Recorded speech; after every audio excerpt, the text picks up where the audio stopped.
Good morning. One of the founding premises of the Armor of Light ministry is that there are too many churches that disenfranchise people by making them feel as if church attendance or church participation is like pay to play.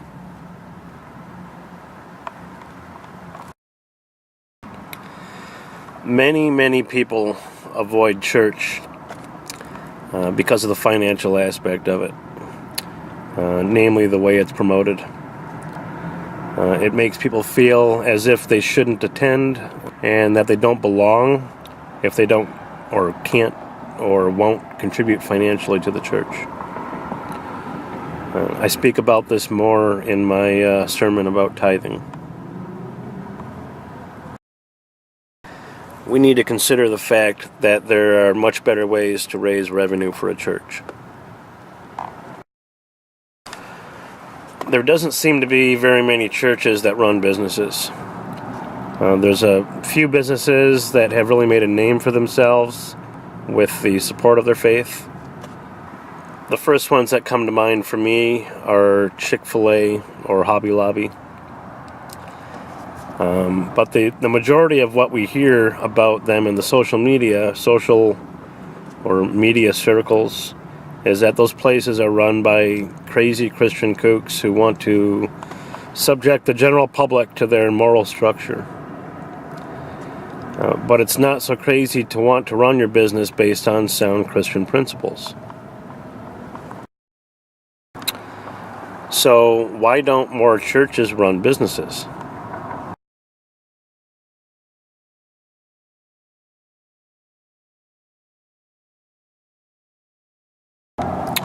Here's 5 reasons why they should.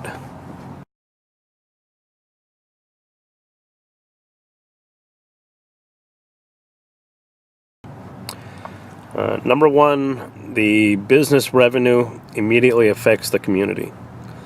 As opposed to tithing, that trickles down through foreign missions and church upkeep, etc.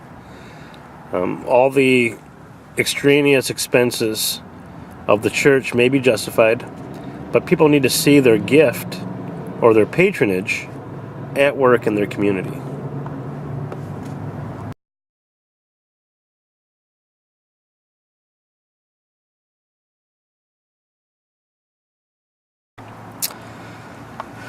People who feel uncomfortable by tithing rituals may really like the opportunity to volunteer at or become employed by their church's business. This helps the church, everyone they support, and it supports the families with revenue of their own.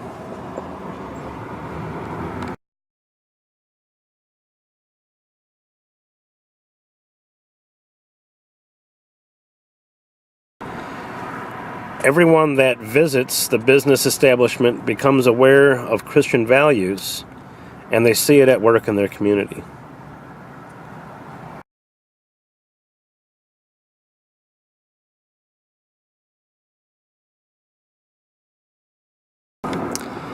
Churches these days are under constant fire from secularists about lost tax revenue. If the church owned an actual for-profit business, they would be contributing to the tax base. So the contention out there would immediately become invalid.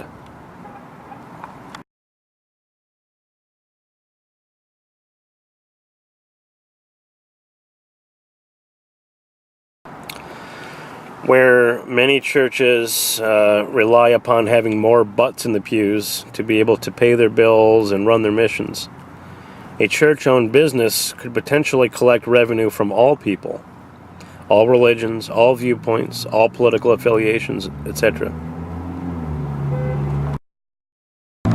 So, what kind of businesses am I talking about? Any kind. Stores, restaurants, services, skilled trades. Christians shouldn't feel as if they have to exist on the fringe of society, and they shouldn't feel as if they have to circle their wagons around their own. To limit oneself into this tiny box of simply catering to your own, it's not only a great injustice to your own faith, but it also keeps people at arm's length away from the possibility of sharing and enjoying your blessings.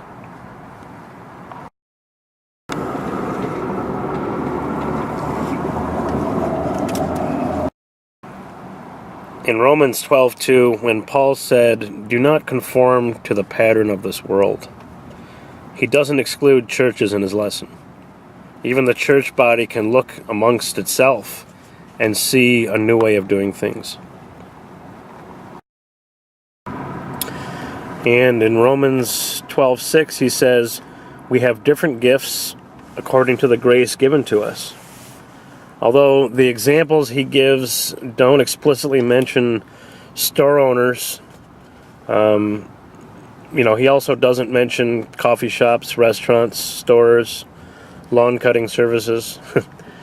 But these are all examples of how people can use their blessings to help those around them.